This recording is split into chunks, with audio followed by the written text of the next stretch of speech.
Que la lumière soit. Le Centre chrétien Grâce Académie a le plaisir de vous présenter Que la lumière soit. Que la lumière soit, un message d'espoir avec le pasteur Emmanuel Kemtori. Que la lumière soit, une émission du Centre chrétien Grâce Académie. À tous et à toutes, nous vous souhaitons une excellente écoute et que le Seigneur vous bénisse. Bienvenue, chers amis, à cette nouvelle édition de Que la lumière soit.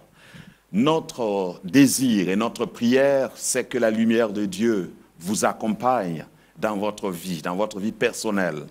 Et que cette lumière, à travers le message d'espoir que nous apportons, puisse vous élever, puisse vous éclairer et puisse vous amener à accomplir de grandes choses par la grâce de Dieu. Parce que Dieu, quand Dieu vous accompagne, ce qui est impossible devient possible. Nous voulons aujourd'hui considérer un récit miraculeux. Beaucoup l'appellent la pêche miraculeuse. Et moi, j'ai intitulé cette réflexion « Avance en pleine eau ». Avance en pleine eau. Avance en pleine eau. Le récit se trouve dans Luc chapitre 5. Luc chapitre 5, verset 1 et les versets qui suivent vont nous retracer l'histoire de cette pêche miraculeuse que nous voulons circonstanciellement intituler « Avance en pleine eau ». Ne reste pas au bord. Nous lisons Luc chapitre 5 à partir du verset 1. Comme Jésus se trouvait auprès du lac de Génézareth, il vit au bord du lac 2 barques, d'où les pêcheurs étaient descendus pour laver leurs filets. Il monta dans l'une de ces barques, qui était à Simon, et le pria de s'éloigner un peu de terre. Puis il s'assit, et de la barque, il enseignait la foule. Lorsqu'il eut cessé de parler, il dit à Simon, donc le propriétaire de la barque, « Avance en pleine eau ». Et c'est là le titre de notre message. « Avance en pleine eau et jetez vos filets pour pêcher ». Verset 5. Simon lui répondit, « Maître, nous avons travaillé toute la nuit sans rien prendre, mais sur ta parole, je jetterai le filet. » L'ayant jeté, ils prirent une grande quantité de poissons et leurs filets se rompaient. Ils firent signe à leurs compagnons qui étaient dans l'autre barque de venir les aider. Ils vinrent et ils remplirent les 2 barques au point qu'elles s'enfonçaient. Amen. Ma prière, c'est que Dieu fasse en sorte que cette expérience de Simon et de ses compagnons soit la vôtre, vous qui m'écoutez. Voilà un récit qui arrive dans un récit extraordinaire, un miracle, un fait extraordinaire qui arrive dans une vie ordinaire. Pierre et ses compagnons, ses frères, Pierre et son frère étaient des pêcheurs professionnels. Ils vivaient de la pêche et c'était une entreprise familiale.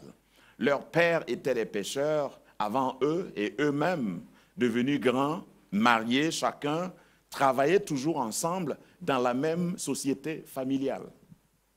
On pouvait donc dire que c'était la compagnie de Zébédée et fils, la compagnie Pierre et frères, et ils travaillaient ensemble. Et c'est ainsi qu'ils nourrissaient leur famille.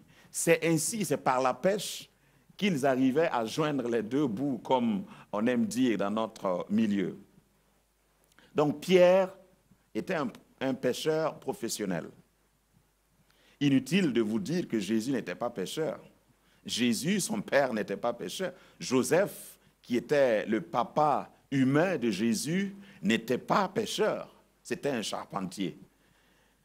Et tout nous laisse croire que Jésus a appris dans l'atelier de Joseph, son père physique, à scier le bois, à couper et à clouer. Ils n'étaient pas habitués à la mer. Le lac de Génézareth était un grand lac. Le lac de Génézareth était aussi appelé dans certaines versions, certains évangiles, le lac de Tibériade. Le lac de Tibériade ou le lac de Galilée était d'une superficie de 160 km². C'était un lac d'eau douce situé dans le nord-est d'Israël et à plus de 200 mètres au-dessus du niveau de la mer. C'était un lac d'eau douce et les poissons qu'on y pêchait étaient beaucoup appréciés par les clients de Pierre et de sa compagnie. Et c'est sûr que chaque matin, ils allaient livrer des commandes. Donc c'était une nuit comme toutes les autres nuits.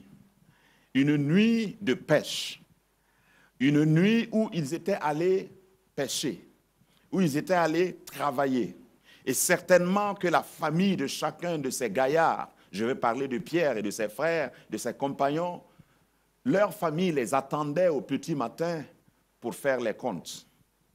Imaginez un papa qui sort, qui va au travail, qui laisse sa famille et qui revient bredouille. Les enfants de Pierre, certainement, ont entendu Pierre arriver chaque matin. Et ils couraient en disant, papa est venu. Et normalement, lorsque la pêche est abondante, lorsque les recettes rencontraient leurs attentes, Pierre rentrait toujours avec peut-être une miche de pain, en tout cas avec quelque chose pour la famille.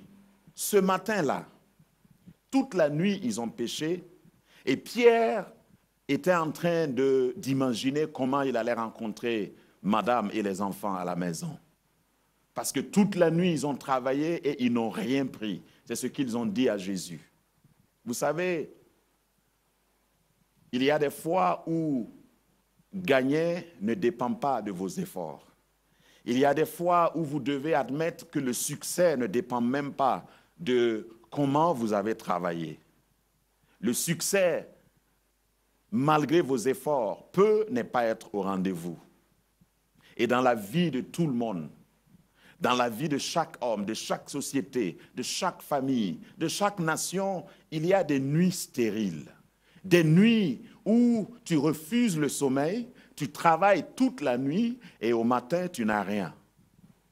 C'était le cas de Pierre. D'aucuns pourraient dire, oui, la vie est injuste. Pourquoi est-ce que Dieu me fait subir un tel sort? Pourquoi est-ce que c'est moi, malgré mes efforts? Et si vous habitez dans la partie du monde où j'habite, si vous habitez en Afrique, vous savez que ce n'est pas ceux qui travaillent beaucoup qui gagnent beaucoup. Vous pouvez travailler, et ça c'est une loi universelle, vous pouvez travailler beaucoup et gagner peu. Vous pouvez travailler toute la nuit et au matin ne rien avoir à présenter comme résultat. Si c'est le cas pour toi qui m'écoutes, si c'est ton cas, le Dieu que je te présente, le Jésus que je prêche, vient. Et quand Jésus vient, il rencontre même ceux qui ont échoué. Pierre et ses compagnons étaient ce matin-là, ce jour-là, des hommes qui ont complètement échoué. Mais voyez-vous, le Jésus de la Bible ne cherche pas seulement ceux qui ont eu du succès.